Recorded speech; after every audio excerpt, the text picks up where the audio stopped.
Merci à Joe. Ce texte, comme on s'en doutait dans notre série sur l'épître de Jacques, ce texte est vraiment au cœur de son épître et c'est assez étonnant dans le langage, dans la manière dont il apporte les choses. Et je pense que même aujourd'hui, avec les nouvelles du Moyen-Orient, d'Iran, avec les États-Unis qui ont ajouté leurs bombes, on voit qu'on est dans un monde plein de conflits. Et ce texte ouvre avec cet questionnement d'où viennent les conflits. Et avant de penser, je veux juste faire une pensée pour notre monde.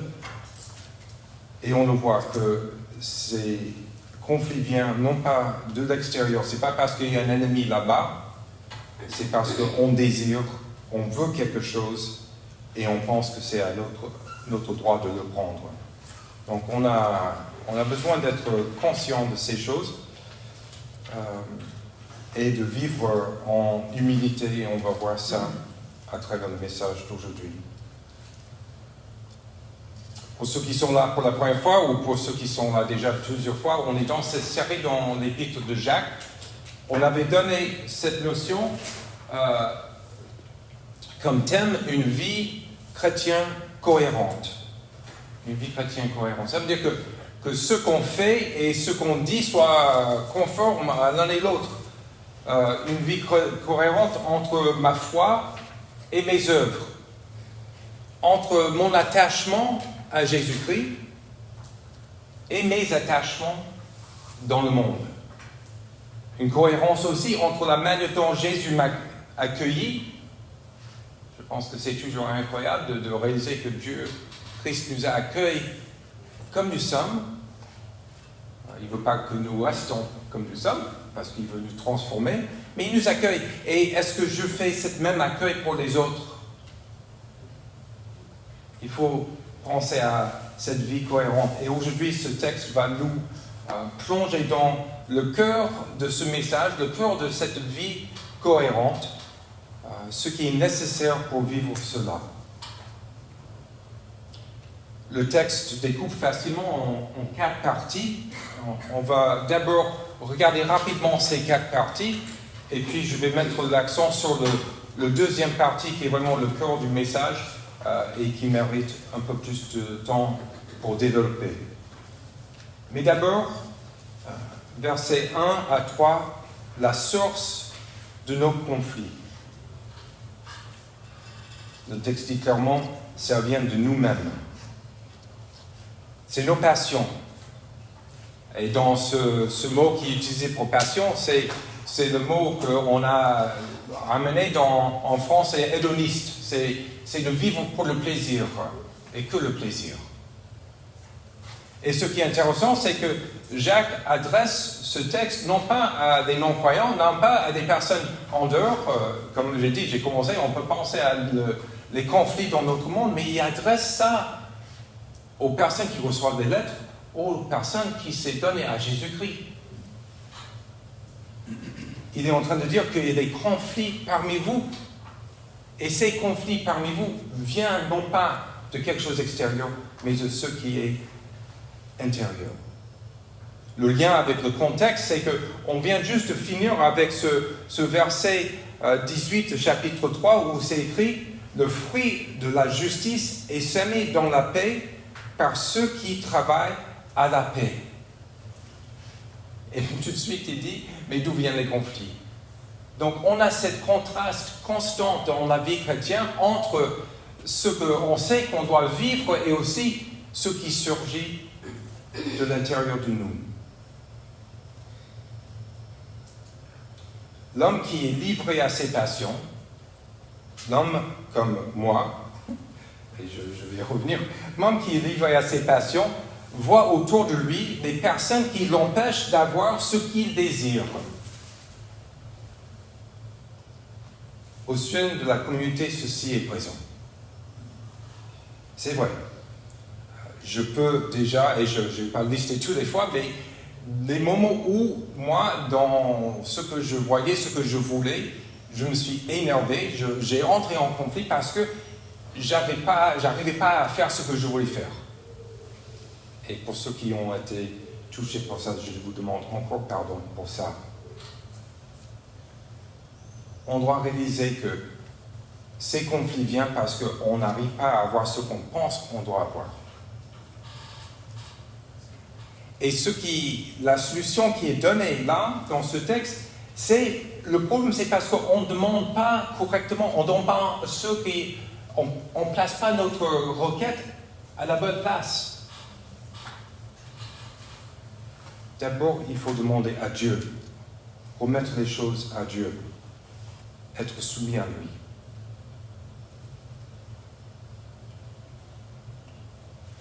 Et puis, verset 4, encore un langage très fort qui nous rappelle que ce texte, et Jacques fait beaucoup de références et beaucoup de rappels à l'Ancien Testament.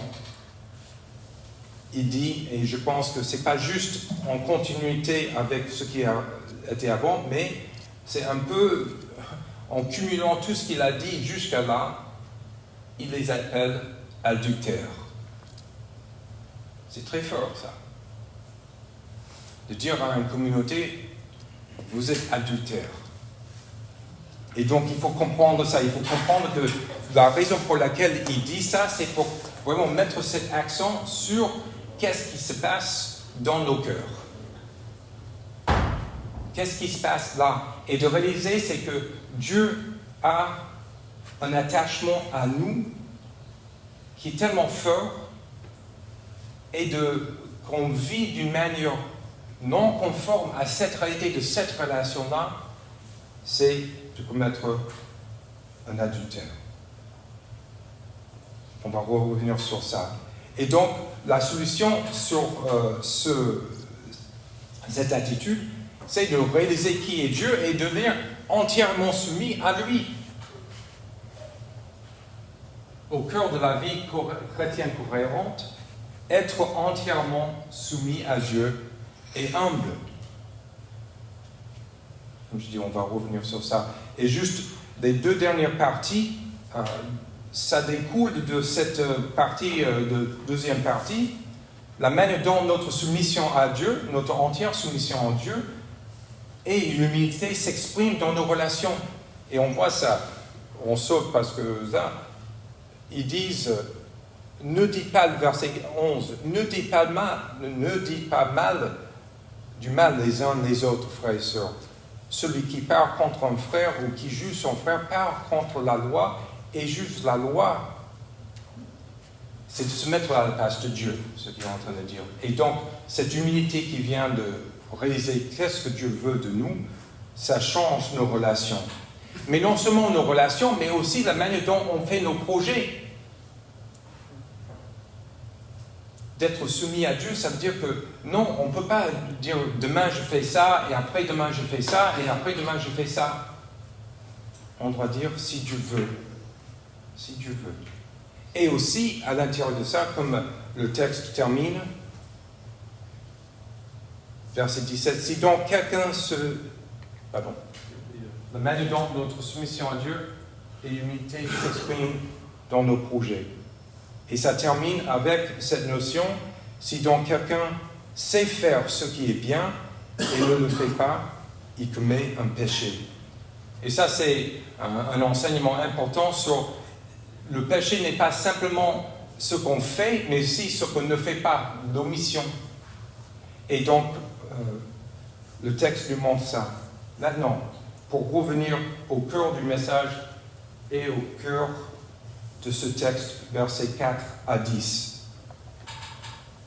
D'abord, il dit en verset 4, « Adultères que vous êtes, ne savez-vous pas que l'amour pour le monde est synonyme de haine contre Dieu ?» Déjà dans le livre de Jacques, on a déjà vu cette notion d'une vie partagée. Une vie qui dit une chose mais fait une autre chose. Qui demande la sagesse mais qui ne croit pas qu'il va recevoir. Et le danger pour nous, c'est d'être dans cette vie partagée où on est à la fois On dit que oui, je viens au culte, je vis la vie, mais dans la semaine, dans les espaces privés, on s'attache à des choses du monde.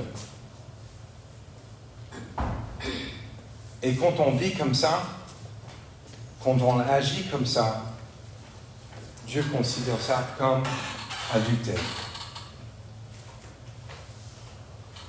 Nos actions révèlent ce qui est dans nos cœurs, toujours. Les paroles qui sortent de nos bouches révèlent ce qui est dans nos cœurs. Et quand nous choisissons d'être l'ami du monde, nous deviendrons ennemis de Dieu. Et ça peut être assez difficile de garder ça en tête parce qu'on dit, attends, j'ai donné ma vie à Jésus, je veux le suivre, je veux le vivre pour lui. Et en même temps, je peux être ennemi de Dieu. On n'est pas en train de parler de notre réalité fondamentale à cause de notre vie en Christ. On est en train de parler de la manière dont on vit par la suite. Pierre dit, ceux qui oublient ces choses, oublient qu'ils sont attachés à Christ, deviennent myopes. Ils ne le voient pas bien.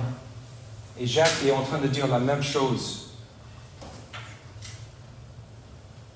Le test, c'est de voir qu'est-ce qu'on fait avec nos temps, avec nos paroles, ces choses-là. Et on peut voir.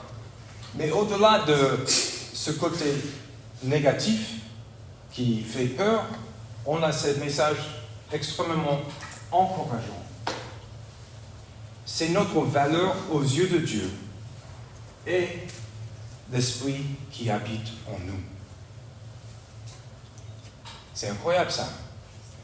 Et Jacques, ces contrastes nous étonnent. À la fois, il dit, vous êtes ennemis de Dieu, vous êtes adultères, vous êtes en train de vivre ces choses, mais en même temps, il faut réaliser que Dieu a un amour qui nous le rend jaloux de la réalité qui nous a donné cet esprit en nous.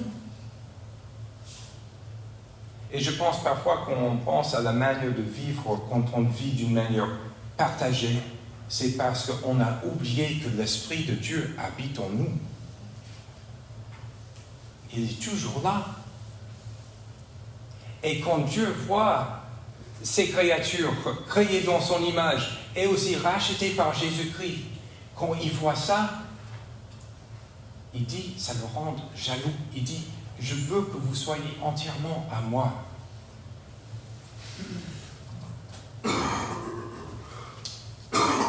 Il est important à ce moment-là, dans ce message, de s'adresser à peut-être ceux qui n'ont pas encore donné leur vie à Jésus-Christ, qui ne seront pas cru l'Évangile.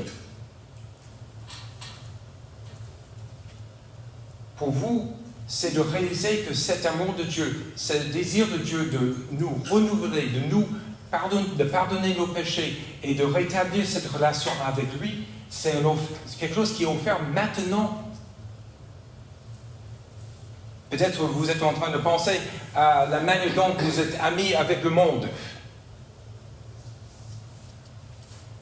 Et je vous assure de renoncer et de réaliser que cette voie-là mène à la destruction. Mais Dieu offre le salut pour nous aujourd'hui parce qu'il nous aime. Il aime l'Esprit qui est en nous. Et le texte dit, en réponse à cette réalité-là, on a cette grâce plus excellente. On était dans le négatif, dans toutes ces choses qui ne vont pas bien, toutes ces choses-là, et le texte dit, mais la grâce de Dieu surabondonne, dépasse toutes ces choses, parce que Dieu veut qu'on soit en lien avec lui. C'est une grâce plus excellente.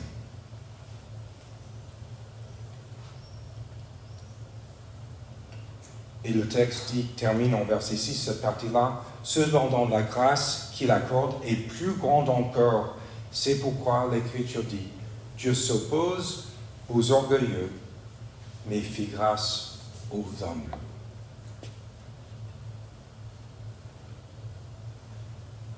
Le texte continue. Soumettez-vous donc à Dieu, mais résistez au diable, et fuira loin de vous.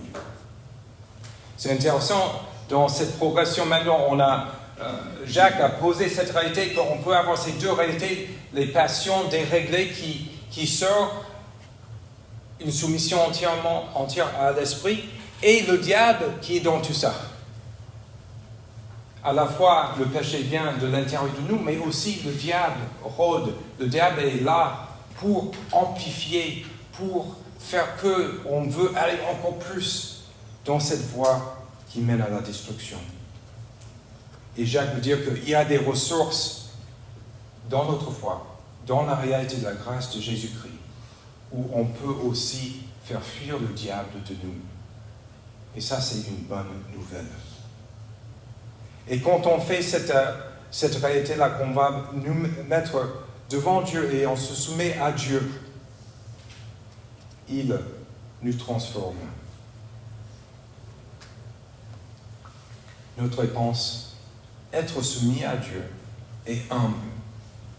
Être soumis à Dieu et réaliser que le frère et sœur en face de moi, où j'étais en conflit, de réaliser que cette personne est aussi rachetée par le même prix que moi, le sang de Jésus-Christ. De réaliser que cette même personne est aussi animée par l'Esprit. Et s'il y a un problème, s'il y a des choses, c'est pas de dire c'est ici, mais c'est de se mettre devant la face de Dieu et prier Dieu de nous diriger, de nous aider.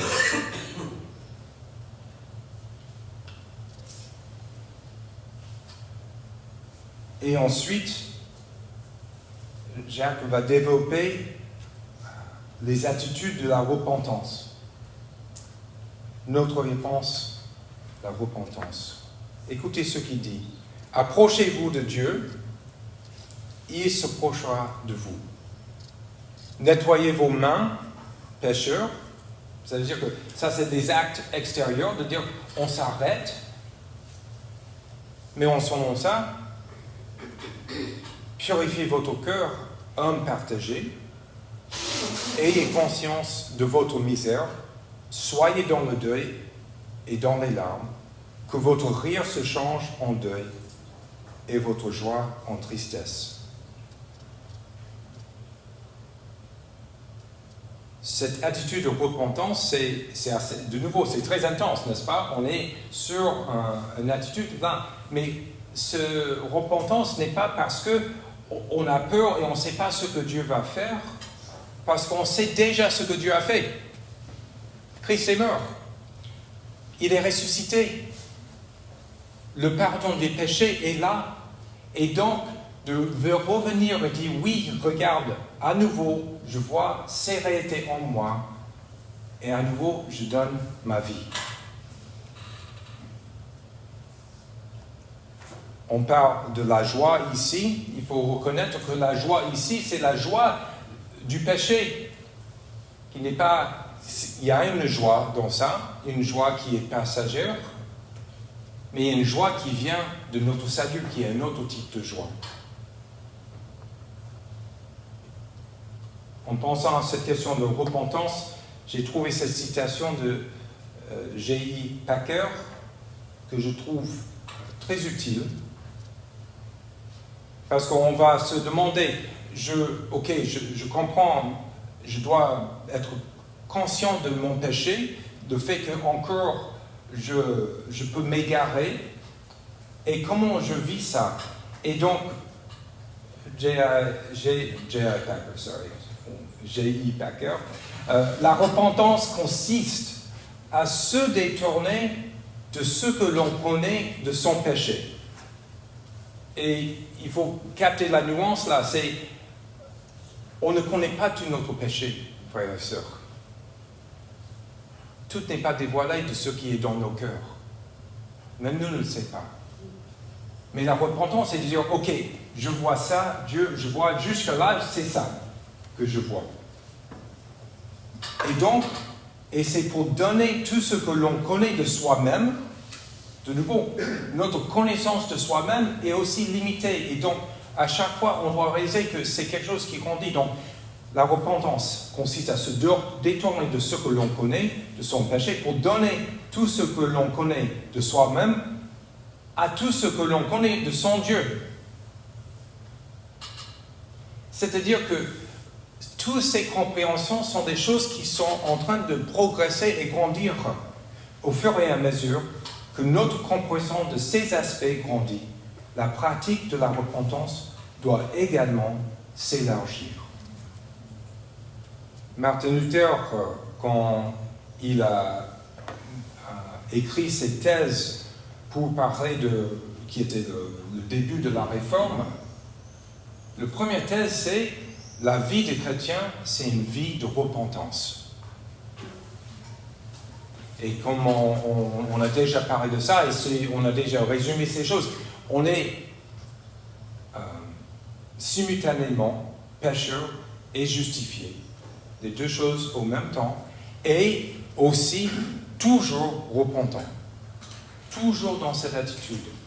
Et ça, c'est le cœur de cette vie cohérente. Parce que de vivre une vie cohérente devant Dieu et devant les hommes veut dire que je connais qui suis-je jusqu'à un certain point, parce que je ne connais pas tout, et je sais qui est Dieu, et je me mets devant lui. Et après les relations, comme on voit avant et après ce texte, on voit que ça change la manière dont on va être en lien, en relation avec les personnes autour de nous.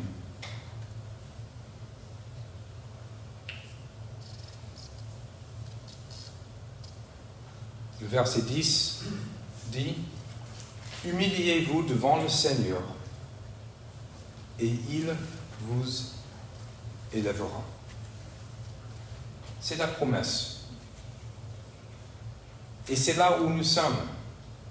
Et c'est aussi de se souvenir, c'est que cette possibilité de s'humilier devant Dieu, de reconnaître qui nous sommes, c'est aussi de s'attacher entièrement à l'œuvre de Jésus-Christ.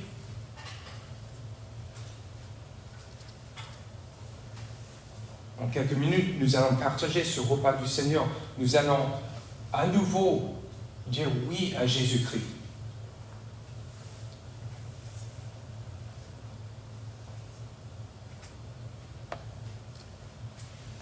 Ma prière pour moi-même, parce que ce texte a beaucoup travaillé sur comment je me comporte, c'est que au sein de notre communauté, l'Église protestante évangélique Périgueux-Connell, qu'on grandisse et on avance dans cette humilité, cette soumission à Dieu qui fait qu'on se soumet les uns aux autres.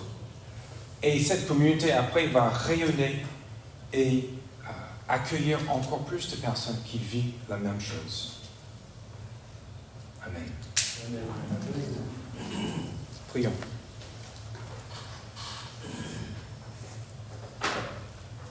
Père Céleste, nous te remercions parce que tu es celui qui vient à nous, qui nous voit dans tous nos détresses, dans tous nos dérèglements, dans tout ce qu'on vit. Et tu veux toujours nous donner davantage de grâce, toujours donner plus de toi. C'est toi qui partages ta vie avec nous. C'est toi qui partages ton amour avec nous. C'est toi qui partages ta lumière avec nous.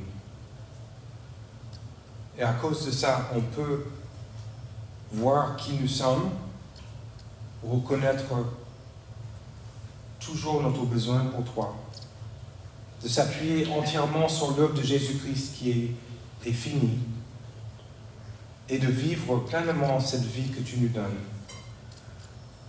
Qu'on soit guidé par toi. Au nom de Jésus. Amen. Amen.